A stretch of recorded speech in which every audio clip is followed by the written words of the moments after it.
Salut, je suis Léna Thébault, bienvenue dans le premier épisode de Gavé. Avec mes collègues de l'IUT de Lannion, on a réalisé une série radiophonique sur les éleveurs bretons et les éleveuses bretonnes à l'épreuve de la transition écologique. Qui c'est qui aujourd'hui veut vouer sa vie entière à un métier ? Mais au final, comment je suis rémunérée pour ça ? Et ça, c'est la question à laquelle il faut qu'on réponde collectivement. Gavé. On veut remettre en place le même schéma qu'il y a eu avec l'agriculture industrielle. Ce système-là, il est terminé. Il faut vraiment chacun s'unir pour qu'on avance. Gavé. On se dit qu'on est peut-être la dernière génération d'agriculteurs ici. Gavé. C'est parti pour la première émission. On va s'intéresser à l'évolution du modèle agricole breton. Dans la première partie de l'interview, vous entendrez Thierry Coué, agriculteur et président de la FRSEA Bretagne. Il explique à la 15e minute que les agriculteurs arrivent à concilier leur travail avec le respect de l'environnement. Thomas Houette, géographe, abordera la transition écologique à la 20e minute. Et dans quelques instants, vous découvrirez une famille d'éleveurs. Mais d'abord, Lisa François, l'élevage industriel, qu'est-ce que c'est ? Alors l'élevage industriel, c'est un élevage axé sur un maximum de rendement. D'ailleurs, on le remarque à une forte densité d'animaux sur un espace réduit et à leur confinement. Leur alimentation est automatisée avec des machines. Les bêtes sont concentrées dans des bâtiments fermés, c'est l'élevage hors sol. Elles y sont notamment engraissées dans la période de temps la plus courte possible, c'est-à-dire de 3 à 4 mois, pour augmenter le rendement et la croissance des cultures. Des engrais et pesticides de synthèse sont utilisés. Et une manière de moins polluer, c'est l'agroécologie. Alors oui, l'agroécologie, c'est produire en tentant de polluer le moins possible. Cela passe par le changement des techniques de production, avec moins de chimie, moins de machines. Pour les animaux, c'est diminuer leur nombre, stopper l'élevage hors sol qui abîme les terres, pollue l'environnement comme l'air et les nappes phréatiques. Mais évidemment, on verra que ce n'est pas si simple de passer à ce type d'élevage moins polluant. À présent, vous allez découvrir Louis Gélard, ancien éleveur porcin à Trévrec, près de Guingamp dans les Côtes-d'Armor. Sa fille, Dominique Gauthier, a pris la relève et gère dorénavant la ferme familiale. En 1958, l'exploitation comptait 6 truies. Aujourd'hui, il y en a 600 et 16 000 porcelets naissent chaque année. Reportage de Julia Siriex et Léa Dubost. Alors ici, on va mettre une autre paire. On rentre dans la partie vraiment pure de l'élevage. Nous, on met des surchaussures. Ici, c'est tous les truies qui sont dans ces bâtiments-là, c'est des truies qui sont pleines. Et là, elles passent leur gestation. Donc la gestation, ça dure 114 jours. Donc voilà, les cocottes. C'est ça. Hein, les filles ? C'est des groupes de 74 truies à peu près. On a 4 groupes comme ça. Et il y en a 2 autres en maternité et un autre qui était à l'insémination la semaine dernière.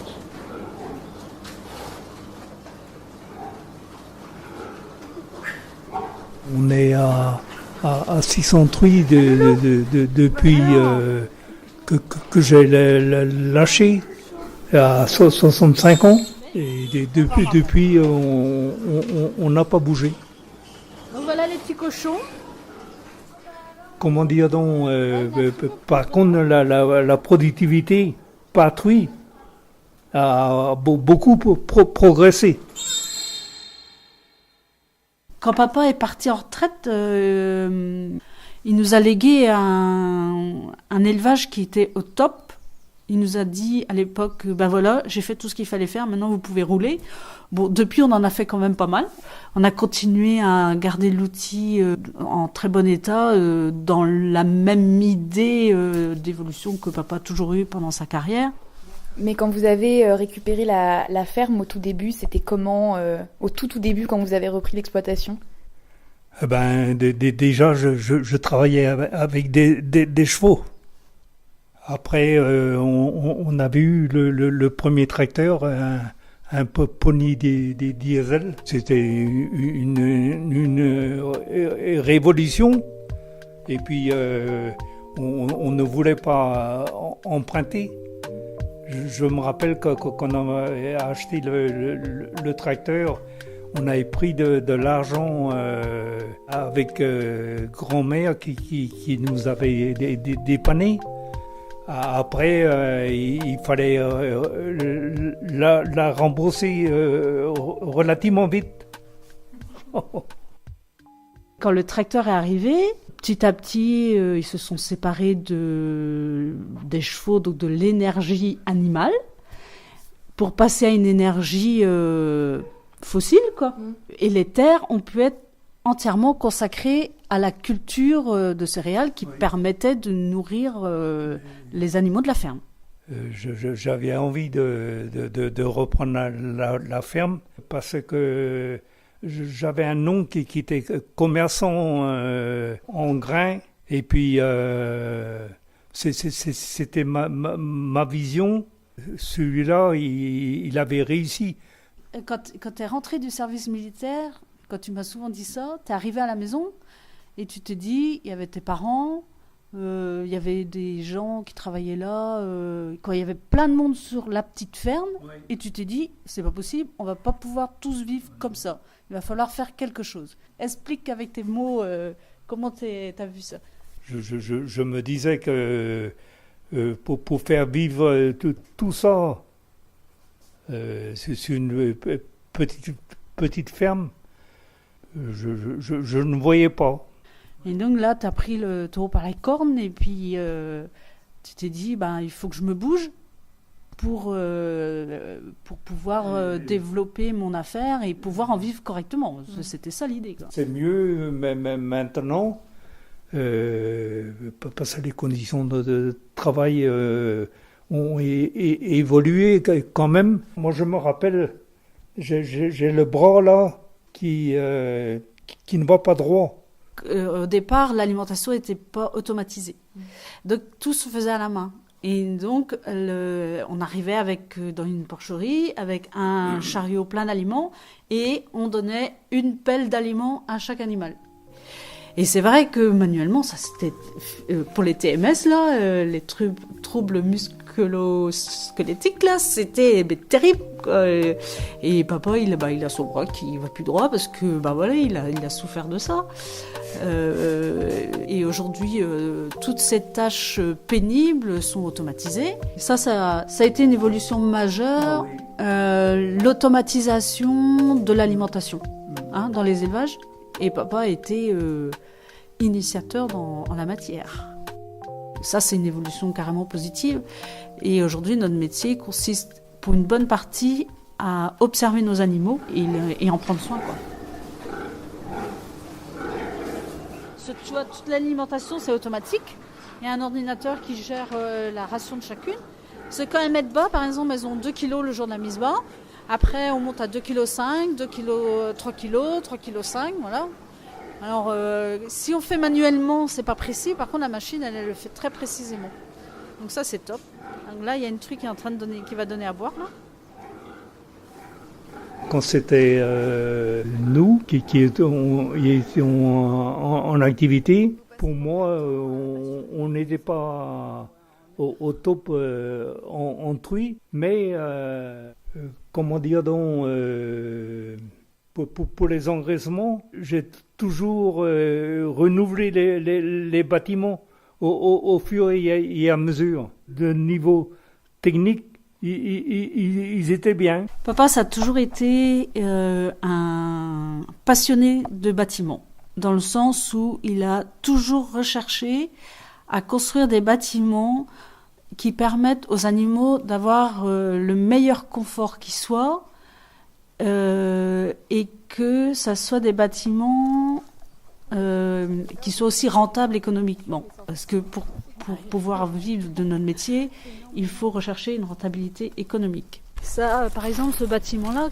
c'est le plus vieux de la ferme, celui-là. Donc ça a été fait en 1980. Et il avait un projet de bâtiment. Et il avait fait ses plans et tout ça. C'était comme on faisait à l'époque. Il est allé en voyage en Suisse. Et puis en Suisse, il a vu des bâtiments construits en dur, quoi. À l'époque, on faisait plus c'était des panneaux sandwich qui duraient beaucoup moins longtemps. En Suisse, il construisait des bâtiments en dur et puis des salles disposées différemment. Il est revenu, il a changé tous ses plans et puis voilà. Et depuis 1980, donc ça va faire 40 ans, on travaille avec. Pour l'instant, on décide de ce qu'on fait.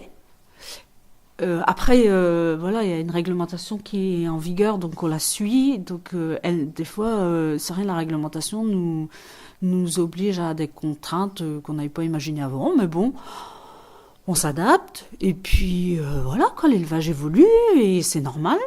On sait que dans les années qui viennent, on attend des évolutions assez majeures sur la manière d'élever nos animaux. On cherche à essayer de s'adapter au mieux pour le bien-être de nos animaux, et puis on cherche aussi le bien-être des éleveurs, parce que ça, faut pas l'oublier, quoi. On s'adapte, hein, ça, y a pas de souci. Ça a toujours été comme ça, hein, dans l'élevage. Hein.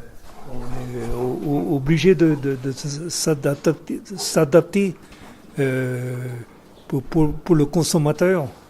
Il n'y a pas le choix. Hein.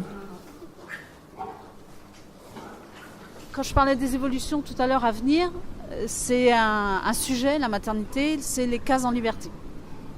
Où la truie serait dans une cage au moment de la mise bas, et pendant les quelques jours qui suivent la mise bas, le temps de l'adaptation, et après on ouvre la cage de façon à ce qu'elle puisse marcher un peu plus. Le jour où on a des maternités à refaire, on passera en cage en liberté. Hein.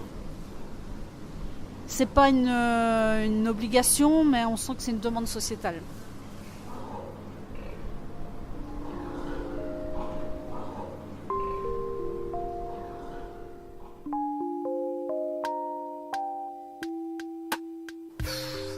Intensif, industriel, voilà, c'est... Moi j'ai pas le sentiment de... Après, voilà, on est catalogué comme ça, d'intensif, mais bon, pour moi, on fait de l'élevage, quoi.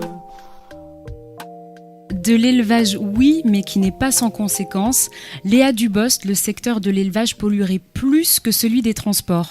Eh bien en fait, pas vraiment. Cette idée reçue vient de la comparaison de 2 rapports. Celui de l'Organisation des Nations Unies pour l'alimentation et l'agriculture en 2013, qui dit que le secteur de l'élevage représente 14% des émissions mondiales de gaz à effet de serre. Et celui du GIEC en 2015, qui estime que les transports représentent 13% des émissions de CO2. Seulement, les 2 études ne se basent pas sur les mêmes critères. Les données sur l'élevage incluent les émissions de CO2 de l'élevage en lui-même, c'est-à-dire les émissions des ruminants et la gestion des déjections, mais aussi les émissions indirectes comme celles liées au transport de nourriture pour le bétail. Le rapport du GIEC, quant à lui, n'inclut dans les 13% que les émissions directement liées au transport. Donc pour comparer les 2 secteurs avec le même critère, il faut se baser sur un chiffre du World Resources Institute. En 2005, un rapport a mesuré la pollution de l'élevage industriel seul et ce secteur émet environ 5,4% des émissions de CO2. Donc non, le secteur de l'élevage seul n'émet pas plus que celui des transports seuls. Et l'élevage a tout de même un poids important dans la pollution de l'eau, des sols et de l'air. Exactement. Les effluents d'élevage, c'est-à-dire les matières fécales des animaux, sont une cause de la pollution de l'eau. À l'échelle régionale, la preuve la plus visible est la prolifération des algues vertes causées par les nitrates. Et concernant la pollution de l'air, la Bretagne est la première région française émettrice d'ammoniac selon Airbraise. C'est une pollution qui provient en majorité des exploitations agricoles et particulièrement des élevages de porcs. Pour réagir avec nous en plateau, Thierry Coué, vous êtes agriculteur et président de la FRSEA Bretagne. Est-ce que les agriculteurs ont conscience de ces conséquences environnementales ? Ça fait à peu près 30 ans, depuis 1994, que l'on a mis des plans successifs en place et que les agriculteurs, vous l'avez entendu dans le reportage, s'adaptent en permanence. Mais quand même, il faut rappeler l'histoire. L'histoire des algues vertes est un excès d'azote. L'agronomie, c'est un métier. L'élevage, c'est un métier.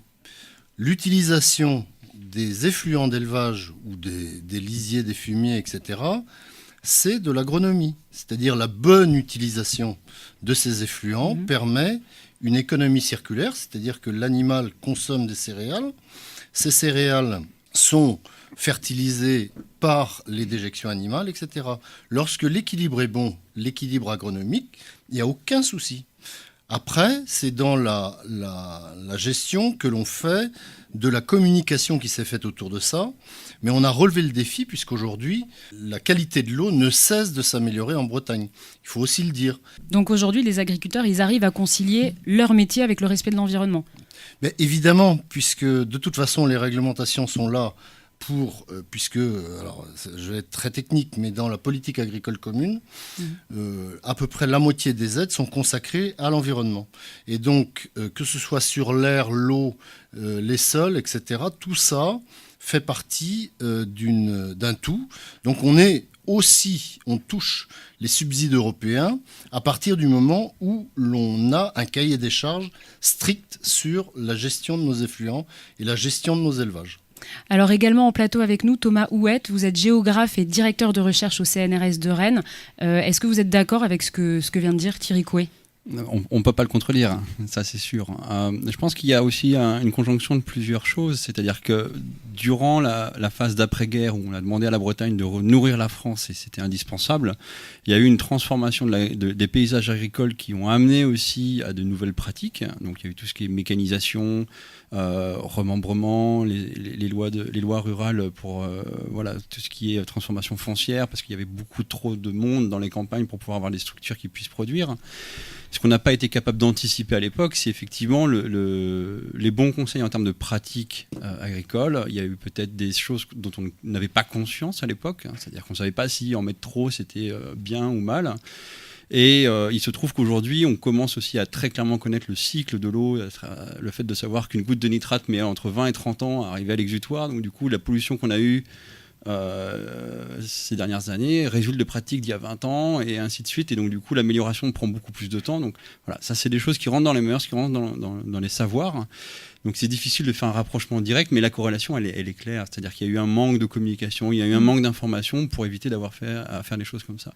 Je dirais que dans le reportage, moi, ce qui me marque, c'est on s'adapte toujours à un contexte réglementaire. C'est-à-dire que si jamais il n'y avait pas la PAC qui était là pour nous dire il faut aller plus dans telle direction ou telle autre, on aurait du mal à aller s'adapter, etc. Maintenant, les initiatives je dirais la demande sociétale fait qu'effectivement on va vers plus de produits de qualité, vers de meilleures pratiques, etc. Et il y a effectivement l'émergence de pratiques qui vont dans ce sens. Tout ce qui est l'émergence de l'agriculture biologique il y a 15-20 ans en est une des preuves. Après on va aller vers encore un peu plus de technicité, d'agroécologie ou des choses comme ça, qui s'accompagnent non pas sur que l'élevage, hein, mais qui s'accompagnent aussi sur toutes les pratiques et la gestion du territoire qui est autour, quoi.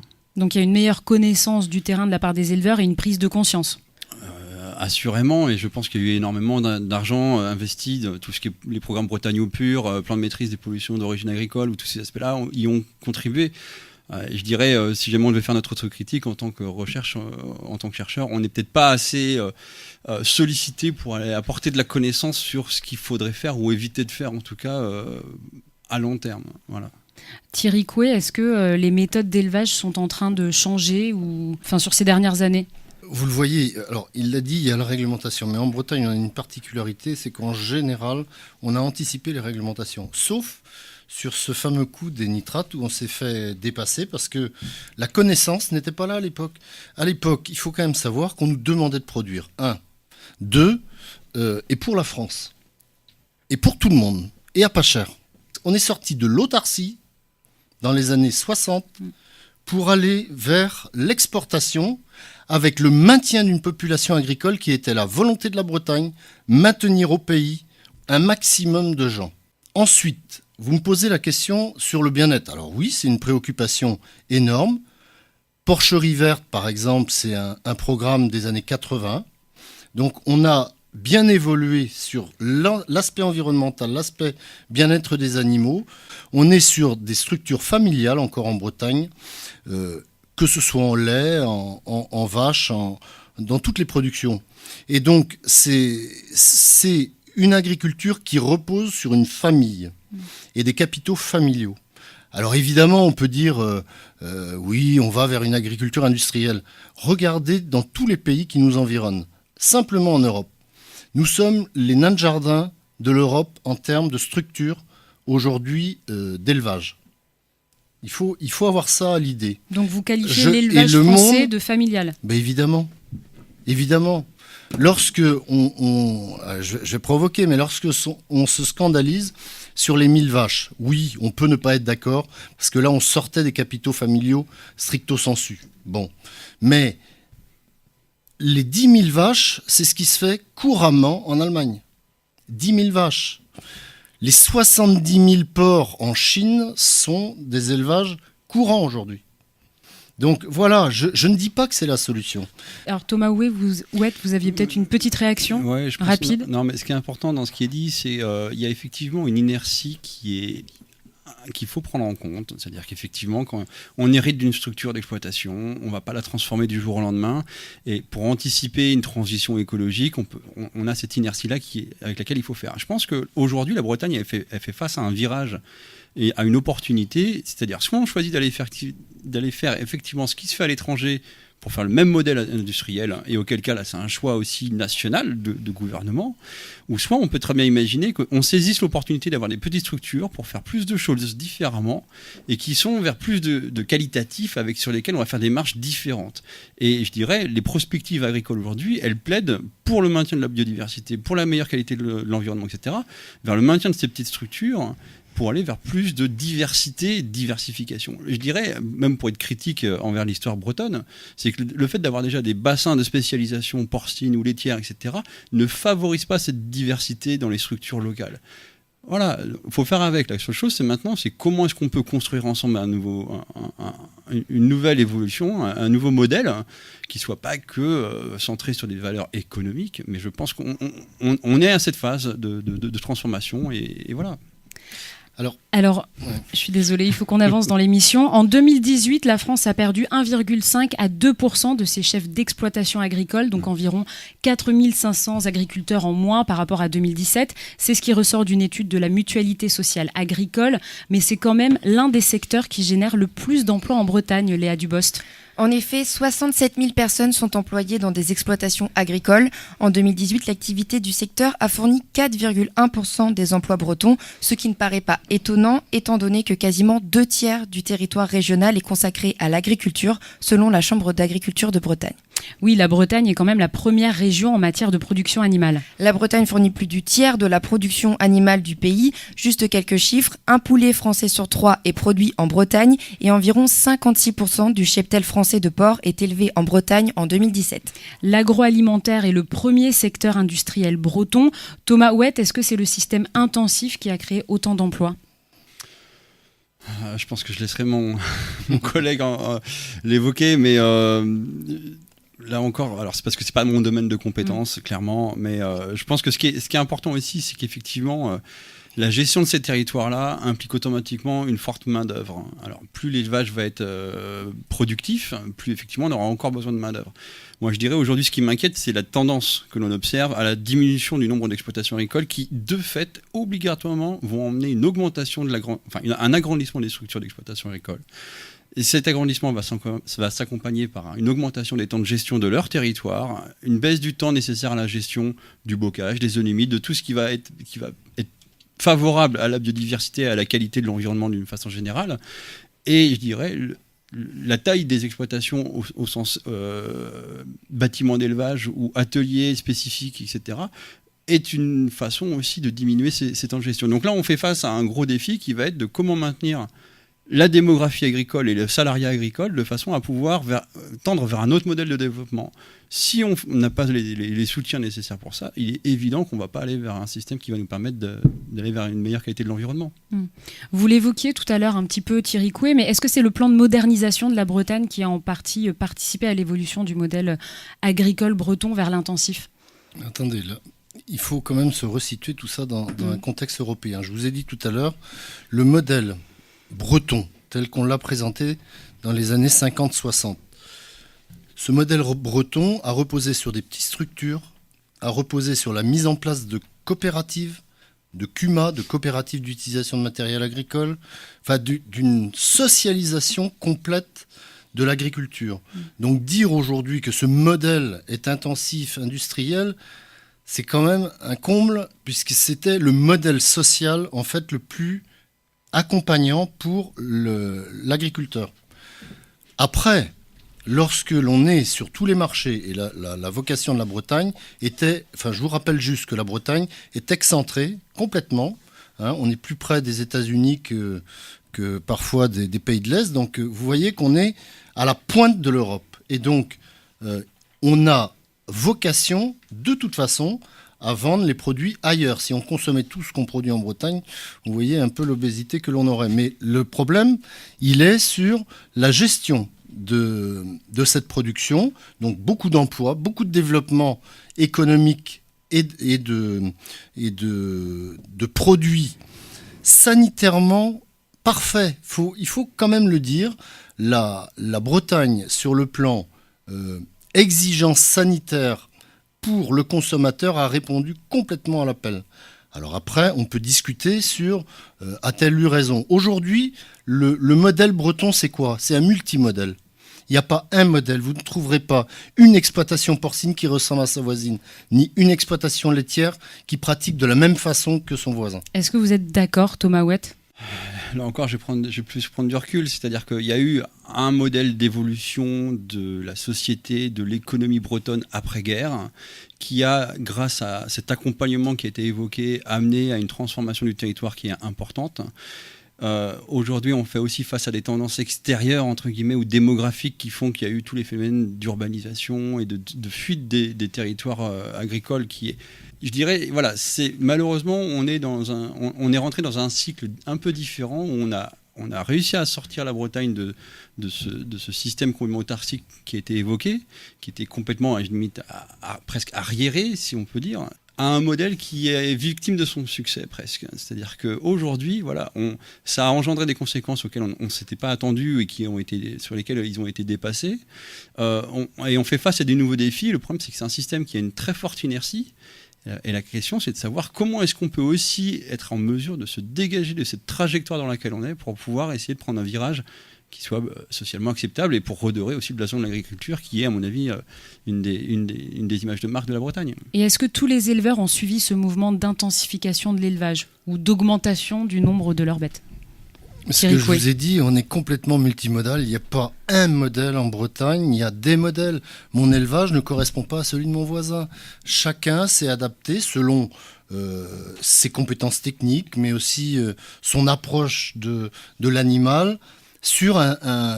Aujourd'hui, on est l'une des premières régions bio. C'est-à-dire qu'on avance très vite sur le bio. On avance très vite sur les labels qu'on a longtemps ignorés parce qu'on était, nous, pour nourrir le bas peuple. C'était ça, la Bretagne. On alimentait à pas cher la France et l'Europe. Et vous parlez de plusieurs modèles, ça concerne, quelle que soit la filière ? Il n'y a pas une filière, il y a des filières. Aujourd'hui, on voit qu'il y a une tendance à la diminution du nombre d'animaux, forcément en Bretagne, contrairement à tous nos voisins. Hein, il faut aussi avoir ça à l'esprit, dans un contexte de développement de la population urbaine, de plus en plus, donc avec des demandes complètement différentes, des approches et une méconnaissance du monde agricole de plus en plus important. Donc il faut qu'on explique en permanence ce qu'on fait, qu'on accueille dans nos exploitations aussi, qu'on montre qu'on évolue en permanence. Juste vous donner un exemple, l'utilisation d'antibiotiques, moins 47%, alors qu'on devait atteindre les moins 25% à l'échelle de 2000, je crois que c'était 2016. Voilà, je crois que c'était ça l'objectif, 2020.